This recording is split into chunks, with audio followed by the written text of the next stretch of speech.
Oops, sorry, forgot to add myself into the session. Um, right, okay. So someone dropped off as well because they're like, "Oh, it's a blank screen." All right. Not very many people here today. um, I'm not sure what is going on. My ads don't seem to be live on Google. So, hey, it looks like it's just me and one other person, and that might be Sisan. Is that you? So, listen, if it's just you and me, we're gonna hang around for a few minutes, I suppose, and see if anybody else shows up. And if they don't, maybe you and I can have a little tete-a-tete. I don't know. Okay, we've got a couple more. Oh, it's Mohammed Mustafa. Do I reckon here last year when we were doing lives last year? If you were, hello, welcome back. And if you weren't, and I've just missed, it's your surname that I seem to recognize. If I've misrecognized your surname, I apologize.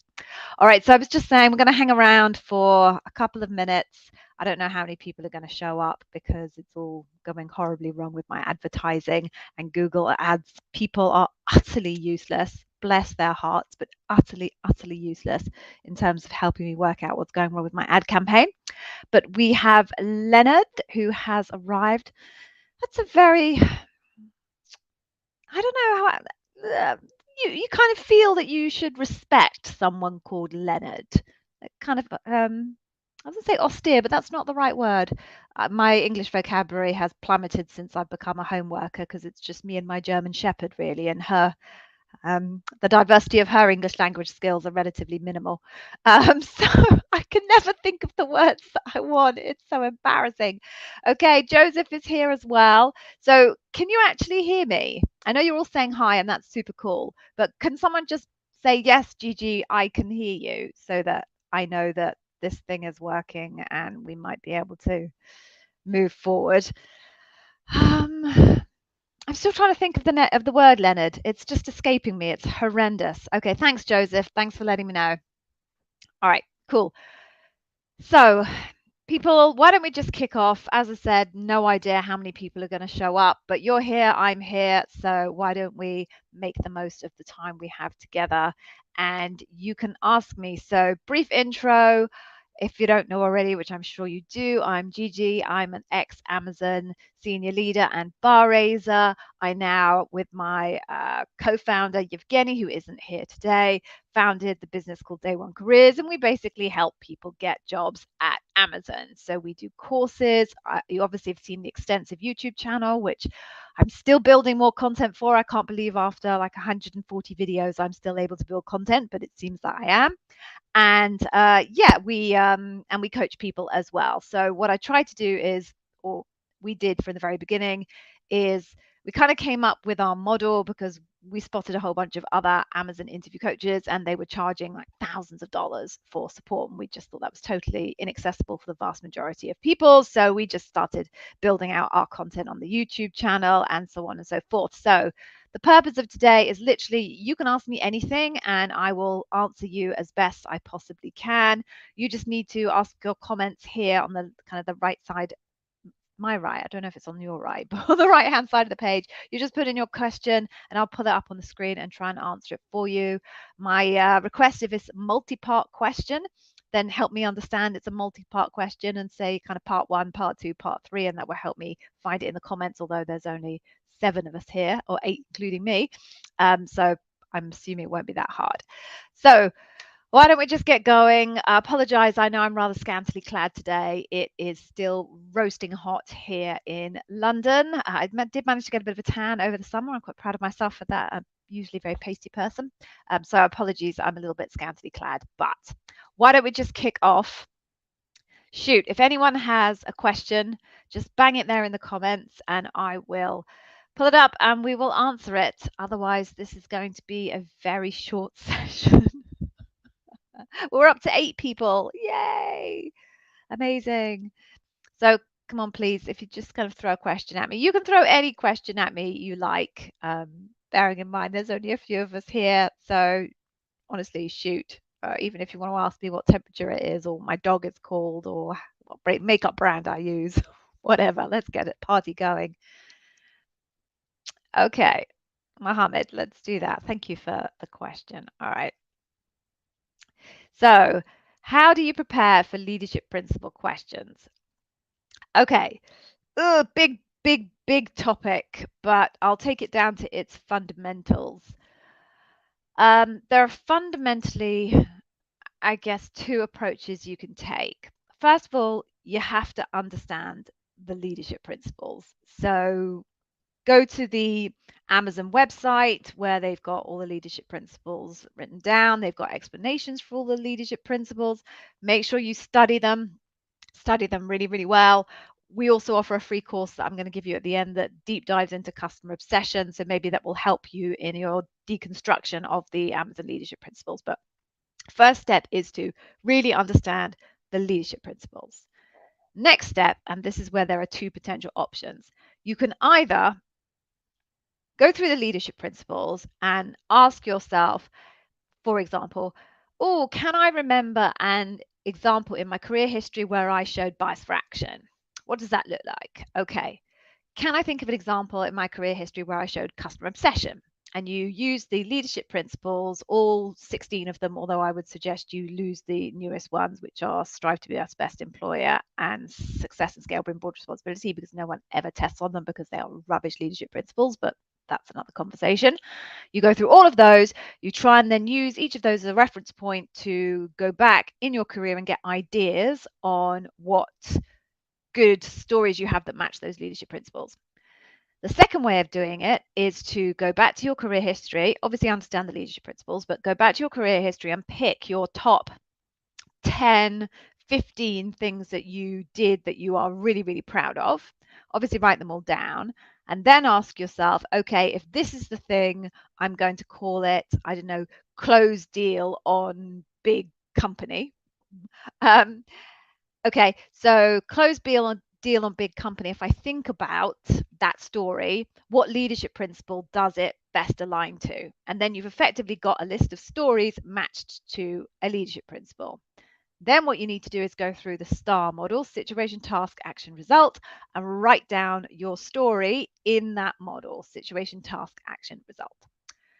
That's the top line in terms of how to prepare for leadership, how to prepare for the leadership principle questions. There's so much more detail I could go into and so much more that you need to make sure are in your examples in terms of information, and so much more I could tell you about preparing for yourself for how you can deliver them, etc., etc. But I can't really do that here and now. But that's at least the top line of how you go about preparing for leadership principle questions. I hope that was helpful.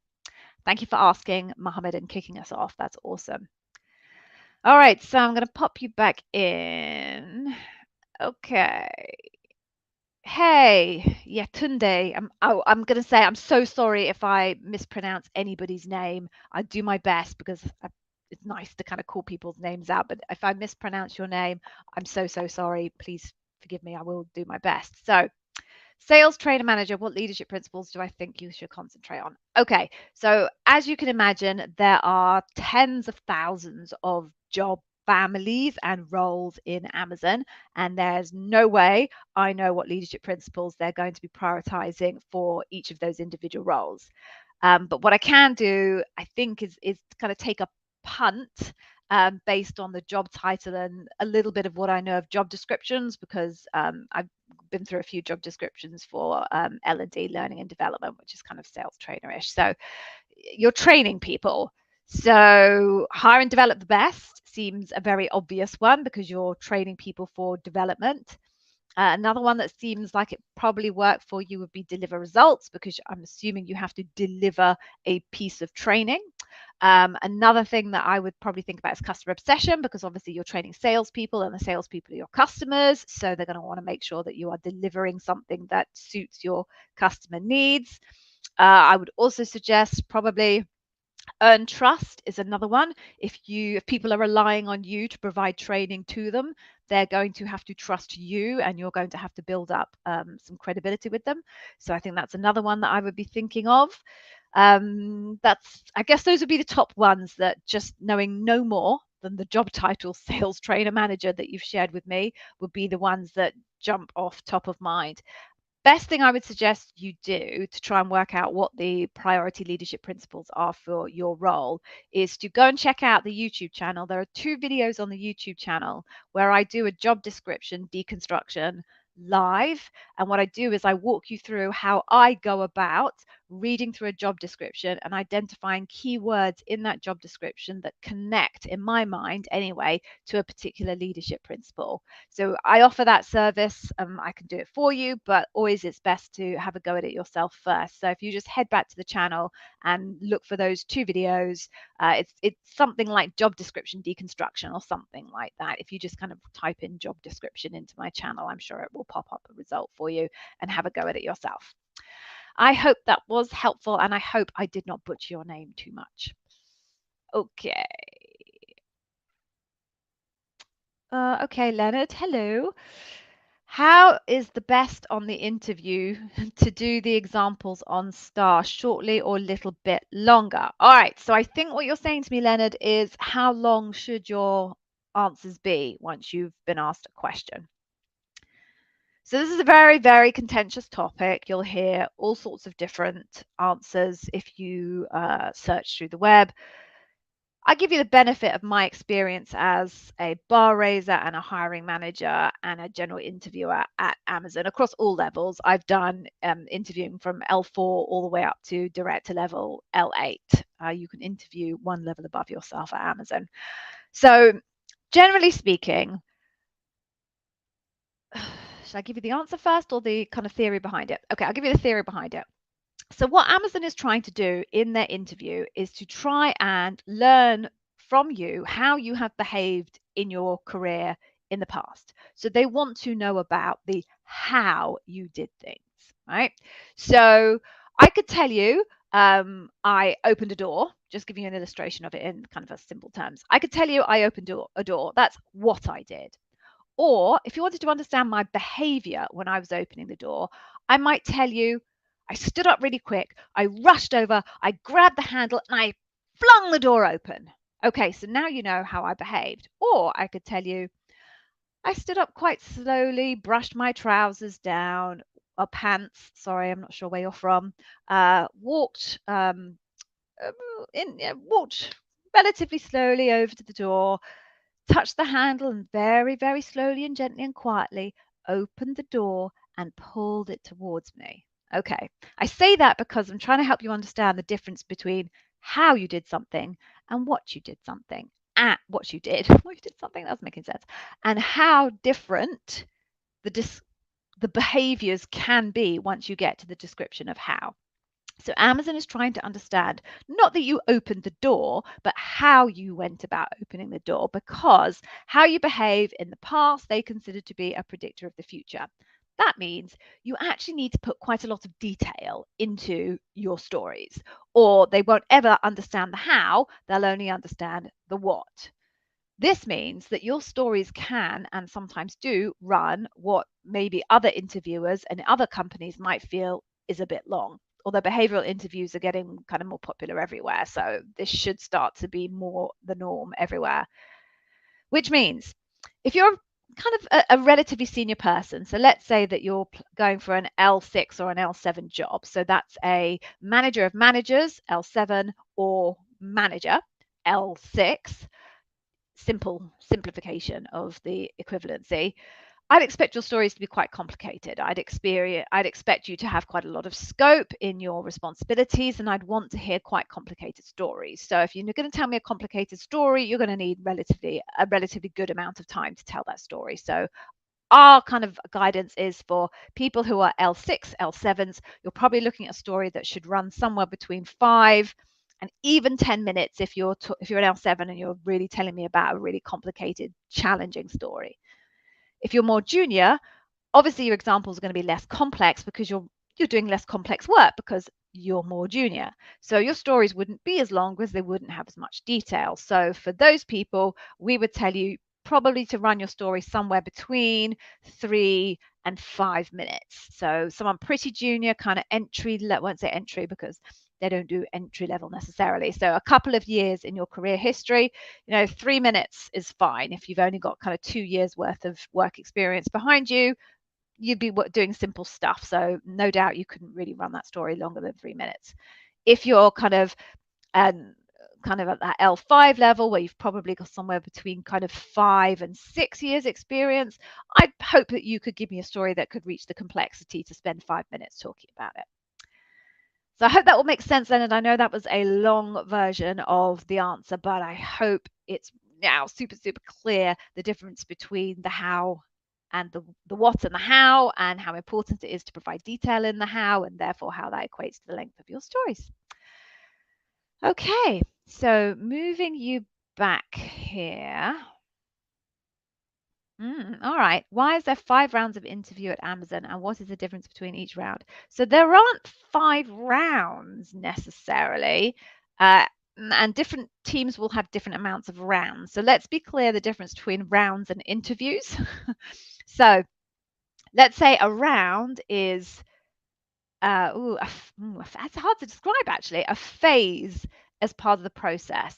So some teams will have 2 rounds. Actually, some teams will have 1 round.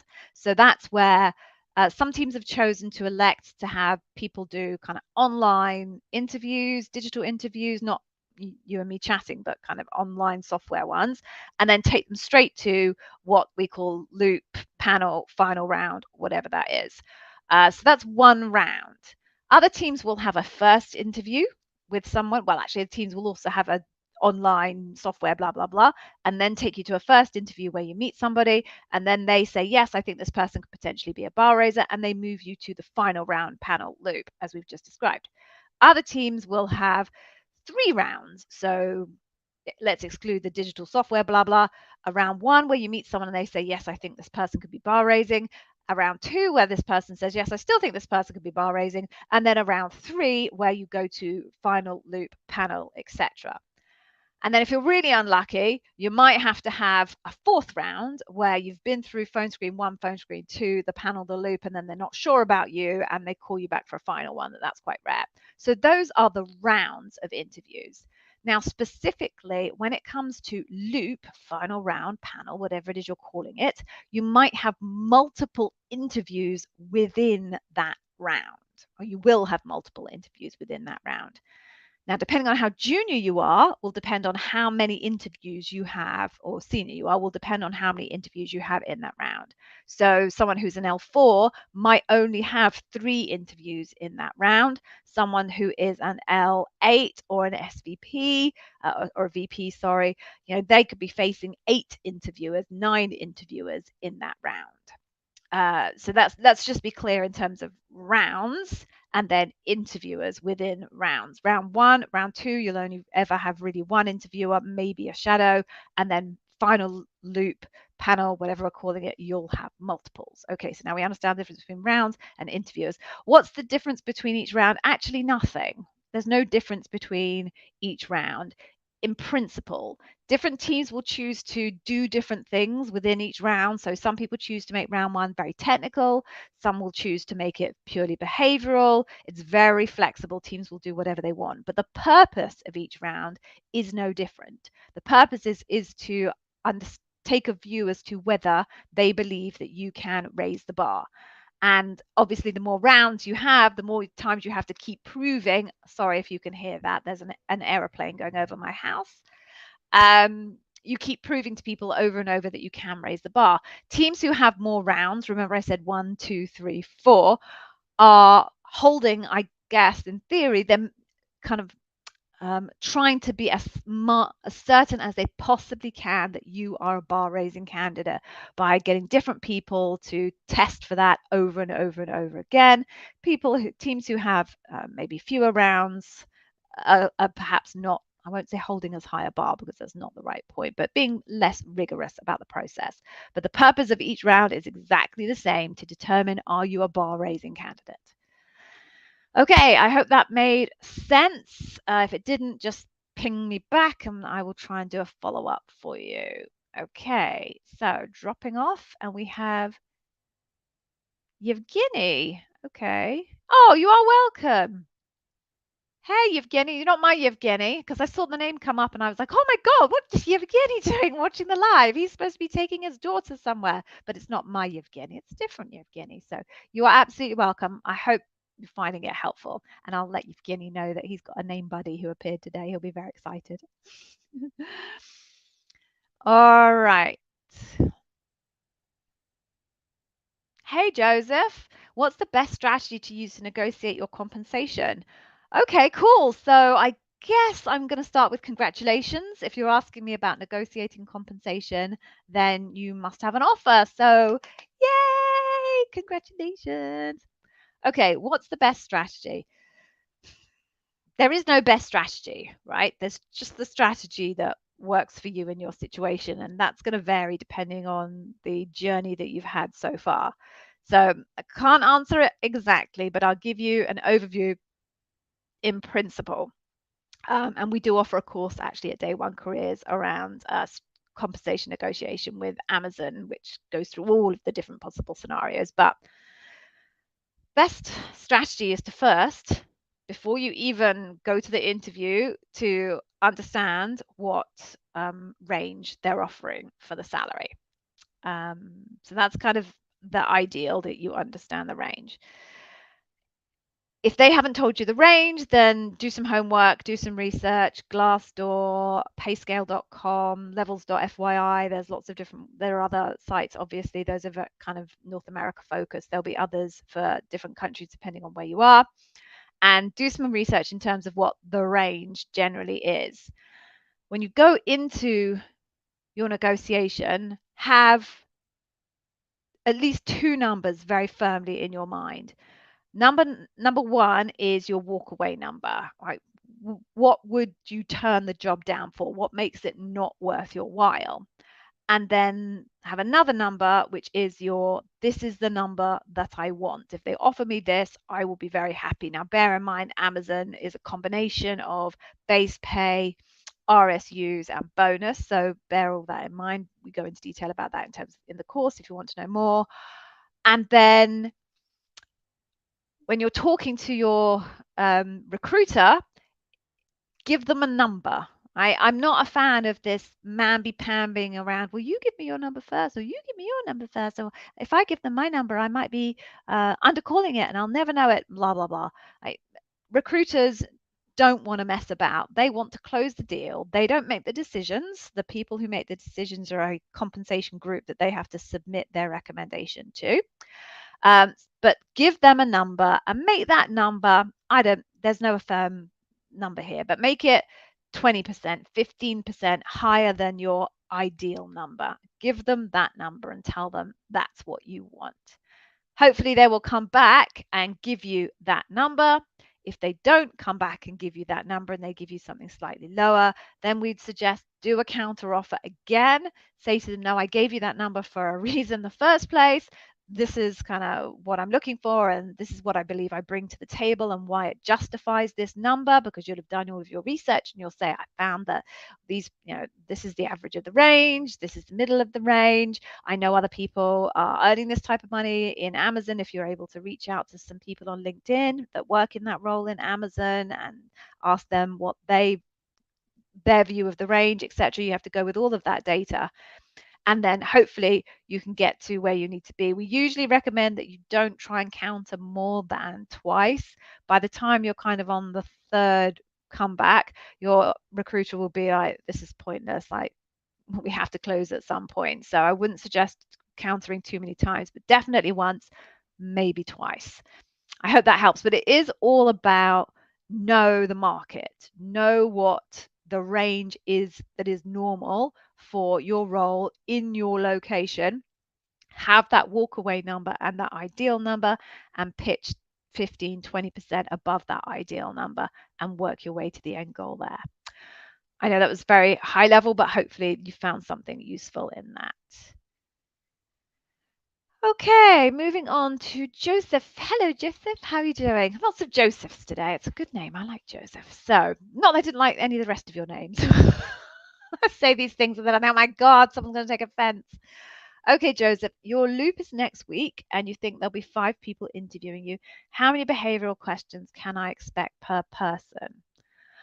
Okay, so Joseph, this is going to depend, and it's going to depend on the role that you're applying for, because if you're applying for kind of a technical role where there's very clear functional skills and knowledge required, so let's say solutions architect, the probability is that in each of those interviews, each of those 5 interviews that you have, they're going to divide the interview between kind of technical questions and behavioral questions.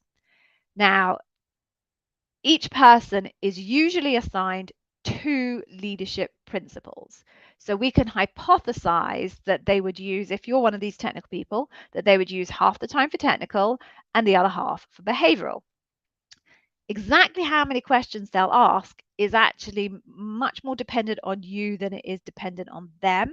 The shorter your answers, the more time is available in the interview, and therefore the more questions they'll ask you. So depending on your level will generally determine how many questions you get asked. So as a reference point, when I was interviewing, and I'm using the entire interview in this scenario for behavioral questions, for a level 4, I would usually get through 4 or 5 questions in an hour. For a level 7, I would usually only get through 2, maybe 3 questions in an hour. So it's actually impossible for me or anyone else to answer that question for you because so much is dependent on you. But I would say if you're in the technical space, you can expect half the time to be used up with functional and the other half for behavioral. And if you're not in a technical role, I don't know, finance, marketing, something along those lines, they'll focus 100% on behavioral. But depending on your level, depending on you, you can kind of it can go anywhere between 2 all the way up to 7 or 8. I can say not helpful. There's no answer to your question. I hope that just helps you understand the context and why there's no answer to your question. Okay, Joseph, I've popped you back. Let's bring another Joseph back. Joseph, meet Joseph. Amuse myself. What kind of questions will the bar raiser ask during the interview? Will the bar raiser ask technical questions or just focus on leadership principles related to the question? Okay. So your bar raiser will ask exactly the same types of questions as every other interviewer. There are no special questions for bar raisers, despite some rubbish videos that you might have seen from some other creators who talk absolute nonsense. I think just to sell product, but hey, that's me being a cynic. They'll ask the same type of questions as everybody else. Okay. Second part of your question, will they ask technical questions or just focus on the leadership principles? That's going to depend on their skills background.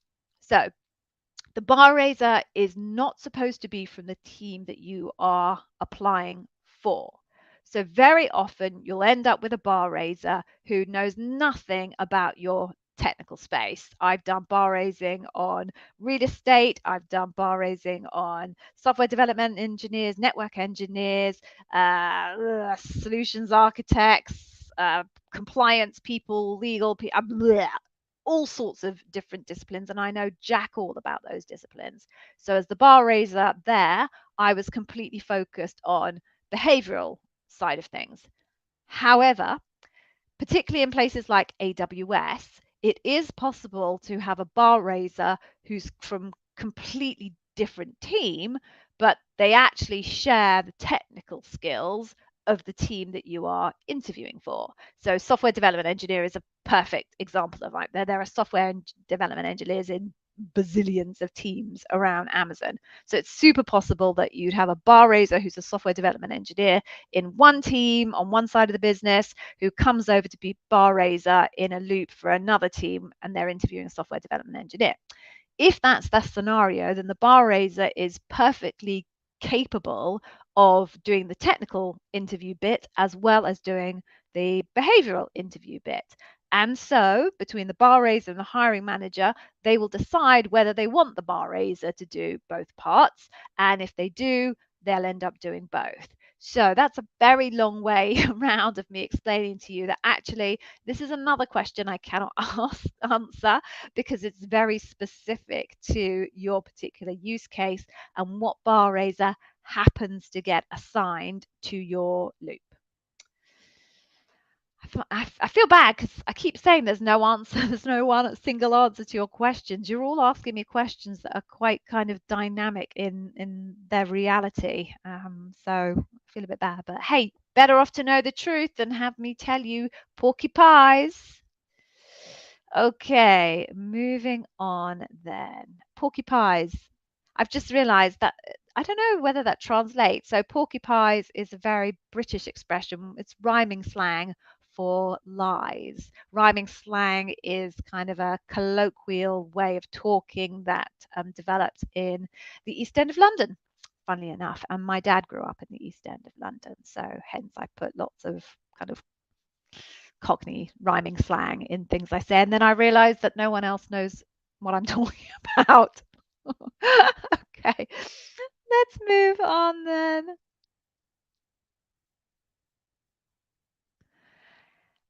There's another Joseph. This is like Joseph number 3, right? This is Joseph Gangi. It's like a Joseph convention today. I feel I should change my name to Joseph. I feel a bit left out. So Joseph meet Joseph meet Joseph. Okay. Will interviewers be asking questions about knowledge on how a fulfillment center works in an operations manager interview? No, I would suspect not.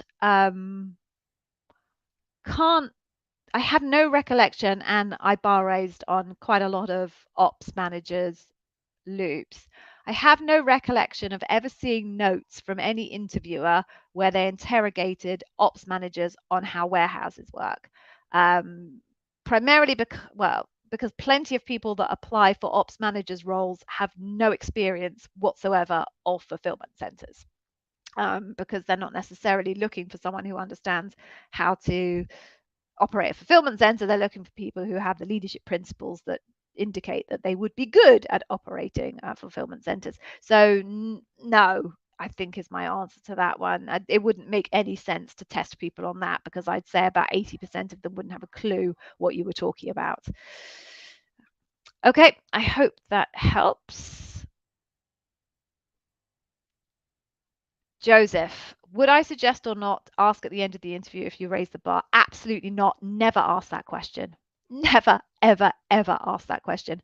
Number one, don't ask that question because your interviewer shouldn't have formed an opinion of that at the end of the interview. The interviewers at Amazon are trained not to make a decision in the moment and in the interview. Their job is to just gather data, write down your answers, ask you questions, pull information out of you at the interview.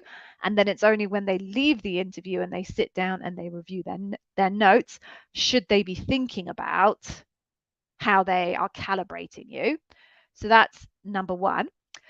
Number two is even if they think you raise the bar, it doesn't mean that everybody else does. So kind of first rounds, second rounds, where it's just one person that gets to make that decision, then fine. They're not supposed to have, but it's possible that they've made their mind up by the end of the interview. Although I would still suggest you don't ask them. I'd be actually quite offended if somebody asked me that. I'm thinking about how I would feel. I'd be quite irritated and offended.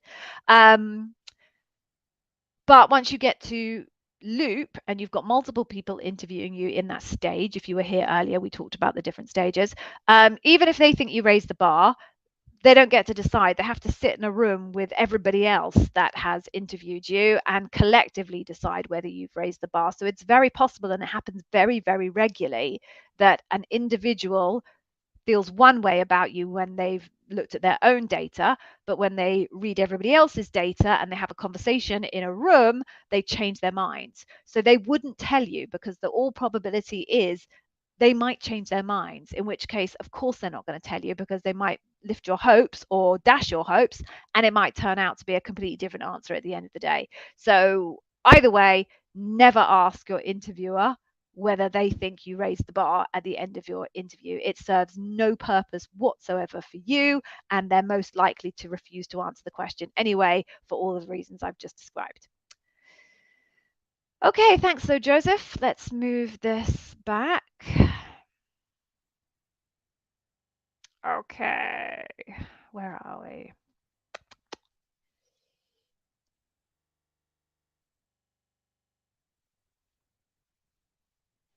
Hey, iguo. Gosh, I found that quite hard to get my mouth around. Iguo.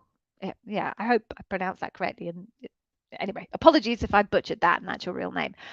Do we have to pass every round of the interview loops to get an offer? Yes, you do. I'm trying to think of analogy. Yeah, you do. It's different stages. So if you pass stage 1, you get onto stage 2. If you pass stage 2, you get onto stage 3. And if you pass stage 3, you get a job offer. If you fail at any stage before stage 3, then you're not going to get a job offer because you're never going to move on to the next stage. Hope that makes sense. Rahul has come to say hi, Gigi. Hi, Rahul. How are you doing? Okay.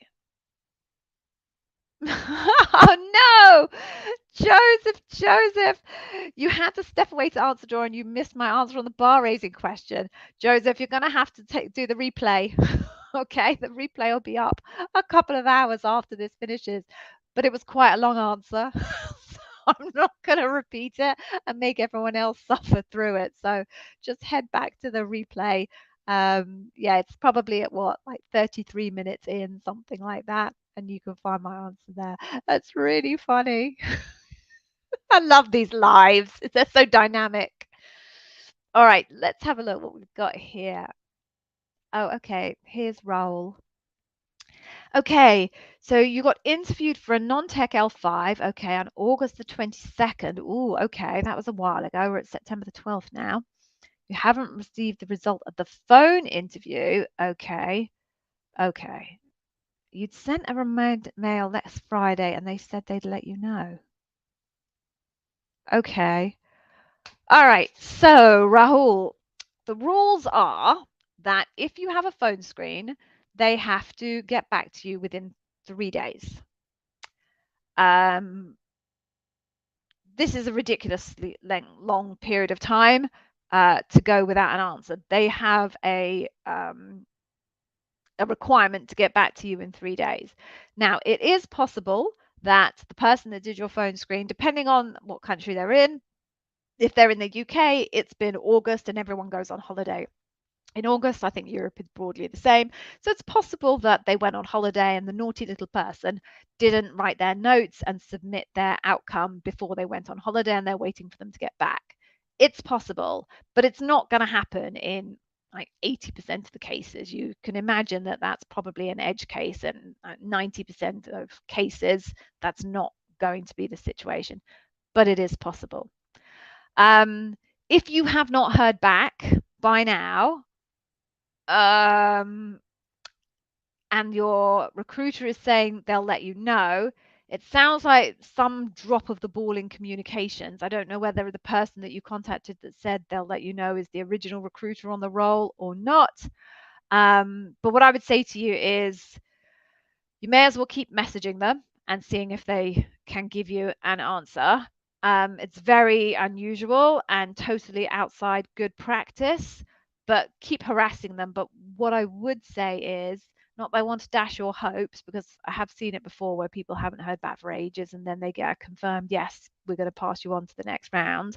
You might just want to prepare yourself, because usually if you're going to be inclined to move someone on to the next round, unless you go on holiday and forget for 2 weeks, you tend to do the work, log your notes, and push your inclined button.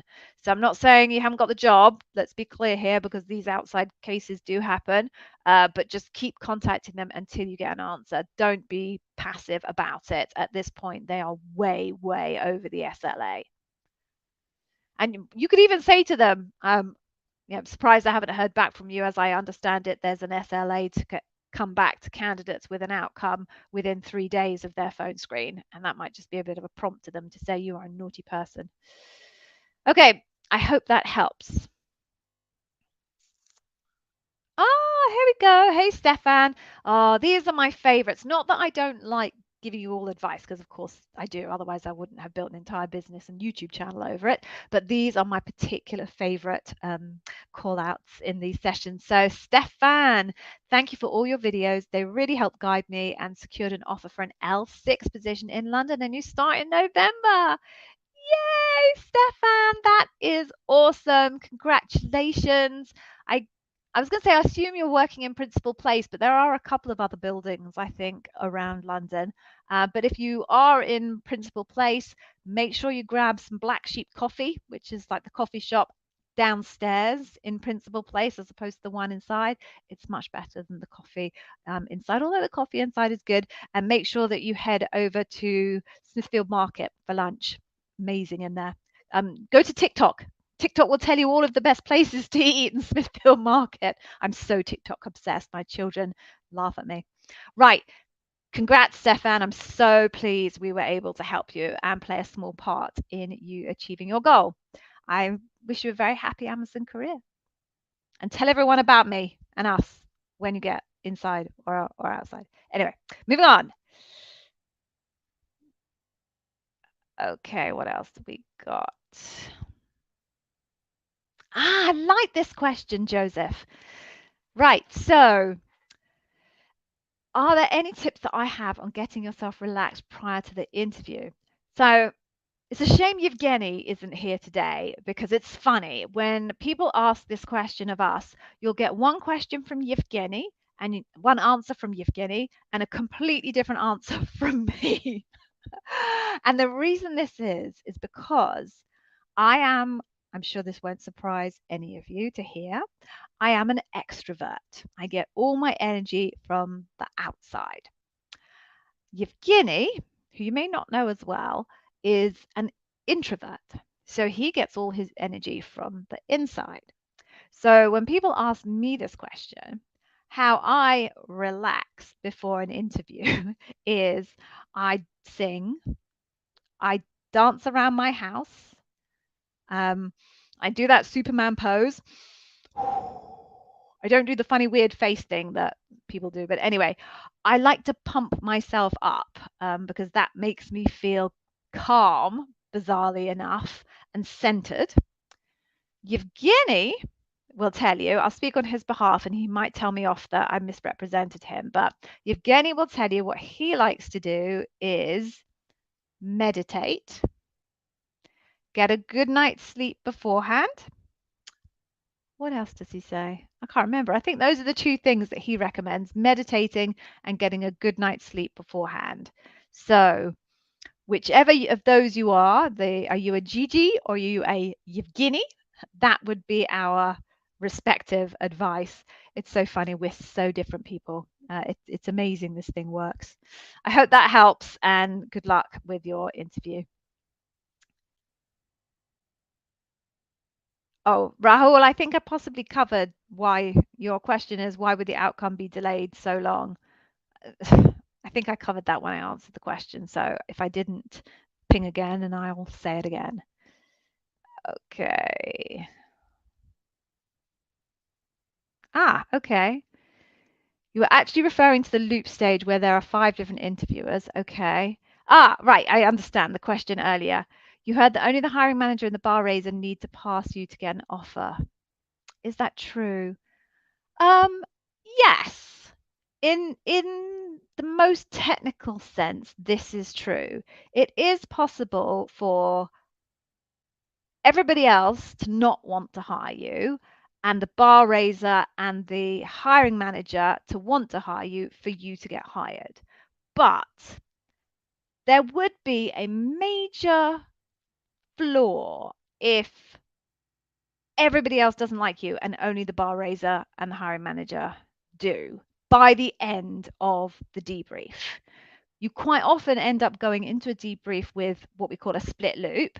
So half of the people feel one way and half of the people feel another way. The job of the bar raiser is to try and get everybody aligned using the data available, using conversation, using reference points to people that are currently working in the organization that everybody else knows and everyone has a shared experience of, to try and get everyone to the same position. It doesn't always happen. Sometimes as a bar raiser, you still end your 45, oh, it's 30 minutes. You still end your 30 minutes with some people feeling one way and other people feeling another way.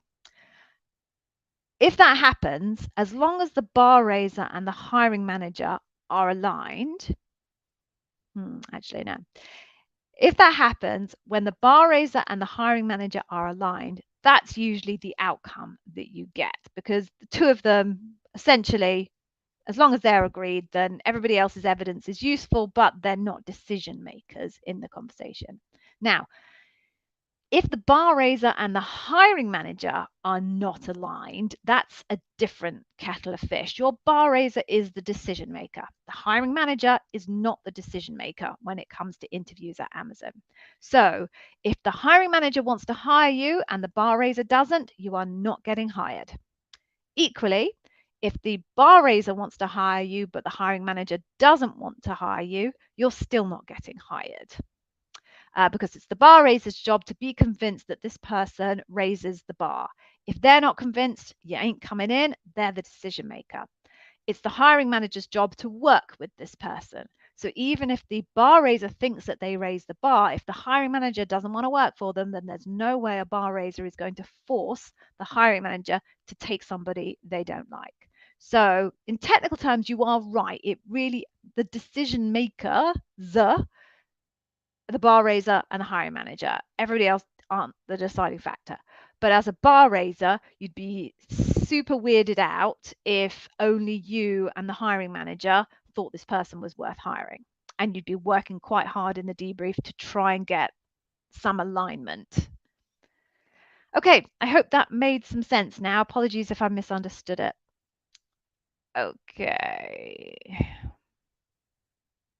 Okay, sure. Back to Joseph Y. Your biggest concern is getting stuck on a question and not being able to think up a story. What's your best advice on how to deal with this? You've discreetly placed notes nearby. Good. Okay. Notes is good. And you don't have to be discreet, by the way, Joseph. I would usually actually recommend that you be quite honest with your interviewers and say, when you start your interview, hey, just to let you know, I do have some very light notes here with me that I'm just going to use for reference, just to kind of refresh my memory and make sure I give you accurate data. Is that okay? And then they won't be wondering what the hell you're doing when you're kind of looking down here through the interview. So first thing, just like heads up, let them know that you're going to do that. Getting stuck on a question and not being able to think up a story. So if you don't have a good story to go along with a question that you're asked, there are two strategies that I recommend. The first is, if you can come up with a story that you kind of think fits it, but you're not 100% sure, then my suggestion is to say to the interviewer exactly that. Okay, I think I have an example for you, but I'm not sure it's absolutely what you're looking for. So let me just explain it to you in 5 sentences, and then maybe you can let me know if you think that that's a good story to use, and then explain it to them in 4 or 5 sentences. If they then say to you, actually, I don't think that story is going to work, my next recommendation is, if you really don't feel you have a good example, ask for a different question. Now, sometimes what you don't think fits, the interviewer is like, no, actually, I'm not looking for that bit that's the difference. So yes, that's fine, go on. But if you really, really don't have, if they say no, you don't want to tell them nonsense and waste 5-6 minutes coming up with something useless. You may as well just say, look, I'm sorry, I don't have an example. Could you please ask me another question? It is okay to ask for another question. You just don't want to ask it too many times. You know, if you're in a loop and say you've got 5 interviewers and you ask 3 of them for a new question, obviously when everyone gets together at the end, they're going to go, okay, this person was struggling to come up with examples. They don't look like they've got a broad enough range of experiences, because of course what they're looking for is people that perform consistently at that high bar, which is why we always say that you need a couple of examples per leadership, somewhere between 15 and 20 examples if you're having 5 rounds of interviews, because they're looking for someone who consistently over a period of time performs at a high standard. And if you keep having to say, I'm sorry, I don't have an example, that kind of puts a question mark as to whether you are a consistent high performer. But those strategies, they work. I recommend them to all of my candidates. It's all over the YouTube channel. So no one's ever said, that's the worst advice ever, Gigi. So take that. It's good. Trust me.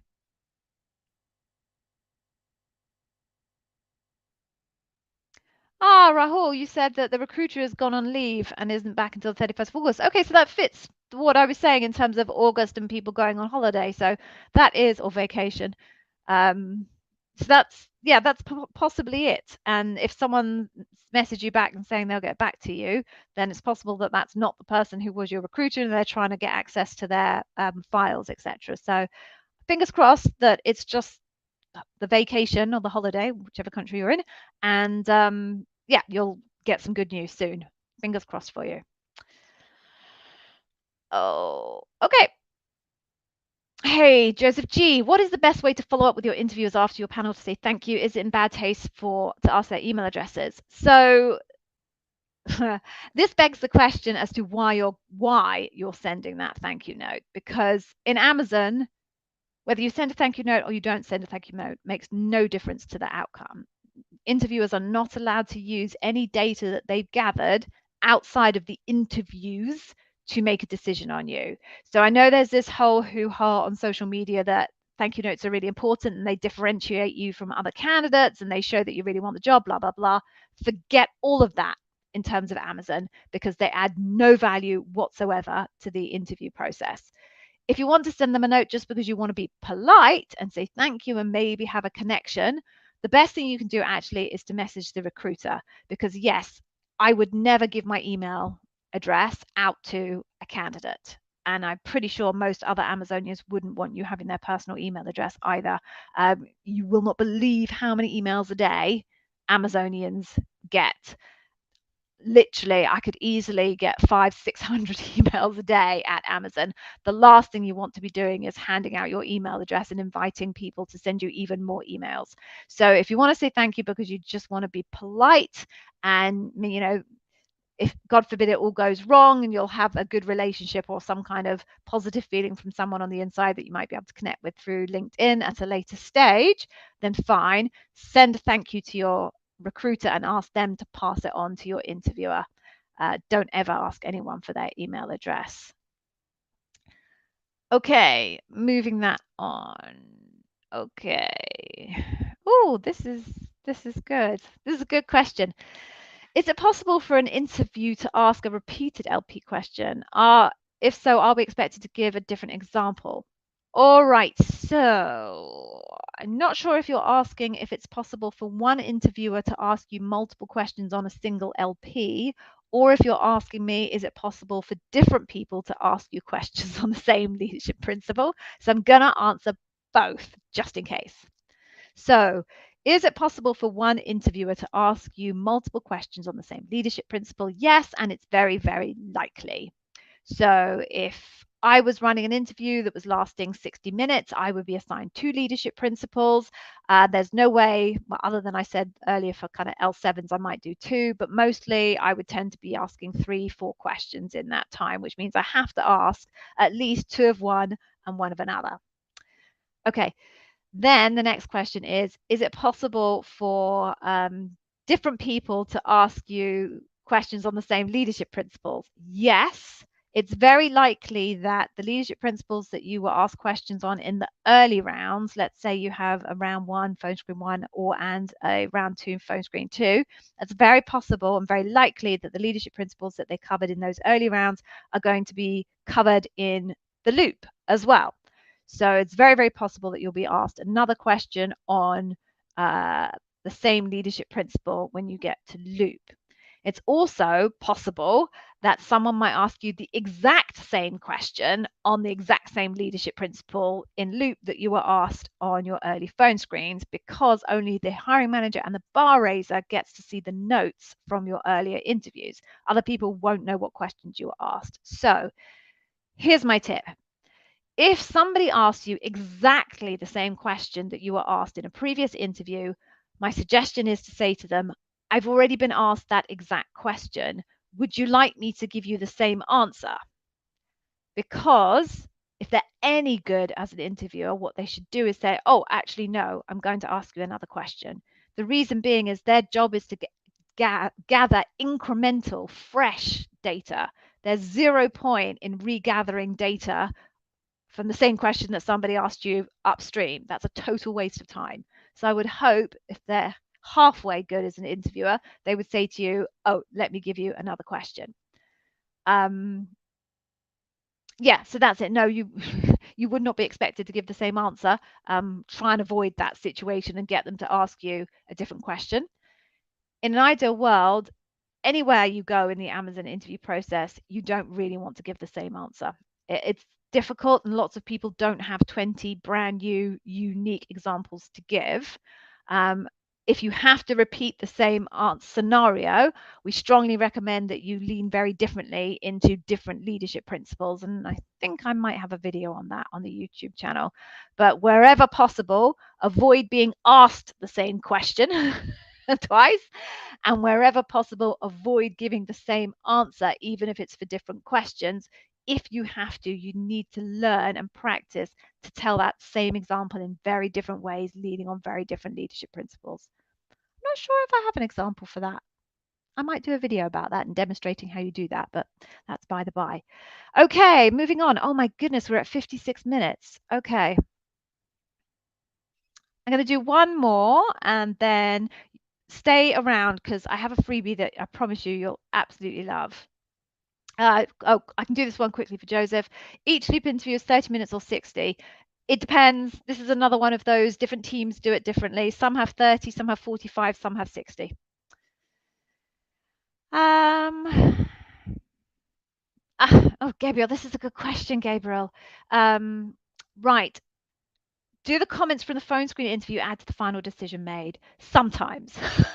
This is another one of those. It depends which way the wind is blowing answers sometimes. So if the people in debrief feel that they need an extra data point, they're not quite sure how to calibrate you on a particular leadership principle, they might go back to those early notes and see if there's anything useful in that to help them make a decision.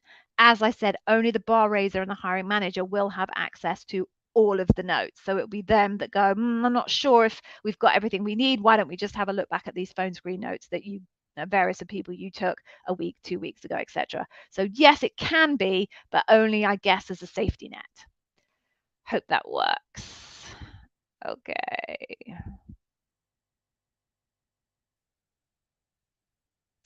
Right, okay. Oh, okay, I might be able to get through these last few ones. So I'm going to go Speedy Gonzales through this. If a story lacks, do you all know Speedy Gonzales? He was a character, Warner Brother cartoon character. Again, these things age me. I'm sure most of you must know how old I am by the references I use in all my videos. Okay, if a story lacks metrics and is not measurable, L6 sales, is it okay if I come up with new stories? Medical mission to Kenya last year. I would say as a sales role, most people I would say come up with an example with metrics. I would say that even more categorically for a sales role. If you're trying to get a sales job, you have to show impact. I would expect all of your examples in a sales role to show me impact, which is measurable and specific, most particularly in a sales role, but certainly everywhere else as well. Okay.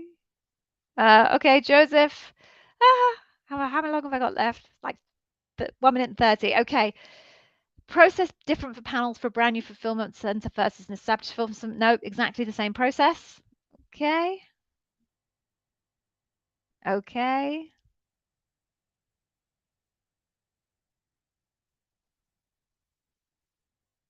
Okay, you have a phone interview for a program manager role tomorrow. You've prepared 5 stories for disagree, biggest achievement, mistake, innovation, and frustrating customer. I can't answer that, Udku. If it's a phone interview, they tend to spend a little bit more time in the early rounds doing those like annoying hygiene questions. Tell me about yourself. Tell me about a big project that you're working on recently. Why this job? All those types of ones. So it's kind of hard to give you an answer because I don't know what really the detail of the program manager role that you're applying for, what team you're applying for, blah, blah, blah. But I think you've got 5 stories. It's probably going to be enough. Biggest achievement, no Amazonian should ever be asking you about biggest achievement, but plenty of them aren't such great interviewers these days. Disagree and commit. I don't know. For a program manager, deliver results, I would say, is far more important for program management than any other leadership principle. Frustrating customers or customer obsession, yes, that makes sense. Innovation, invent and simplify, yes, that makes sense for a program manager. Mistake, I'm not sure. Earn trust, certainly, but earn trust has more elements to it than just making a mistake and how you recovered from that. So, yeah, I like the last three: customer, innovation, and earn trust. Biggest achievement, I'd be very surprised if any Amazonian asked you that question. And disagree and commit is pretty rare for anybody to ask at early rounds, particularly for a program manager, I would suggest. But it's just my view. It might be wrong. Okay, so with all that done, I sped through those, didn't I? So I said I was going to give you a freebie, and I am. So if you go to this URL, day one careers / Amazon interview whiz, you will find there is a freebie on offer there. It's the Customer Obsession Leadership Principle course. It breaks down the leadership principle of customer obsession for you. Leadership principles have multiple facets within them. Amazon doesn't advertise it, but conceptually they do. We at Day One Careers have been through all of the leadership principles and broken them down into the different facets. It's the facets that help you work out the examples to pull from your career history. So customer obsession has 4 facets, and you can learn all about them there in the freebie. So please go and take it. At some point, if you make it in any kind of distance through the interview process, someone's going to ask you about customer obsession. I'm sure you're not surprised to hear that. So please just go take it. It's free. I'm sure you'll love it, and we hope you make great use of it. With that in mind, I'm now going to cook dinner for my family, and they're going to be moaning at me because it's quite late. So thank you very much for showing up. I really appreciate it. I can't believe I managed to fill a whole hour just by myself here. You've asked such amazing questions and really challenged me on my thinking. So please come back next week if you still haven't had your interview. If you have your interview over the next week, Yevgeny's not here, but I know between the two of us, we wish you the very, very best of luck. Thank you for using the channel. Thank you for being part of our community. This video will be going up, I think, in the next couple of hours or so. So if you've missed anything, you can come back. So with that, I will say goodbye, and hopefully I will see you next week. Bye.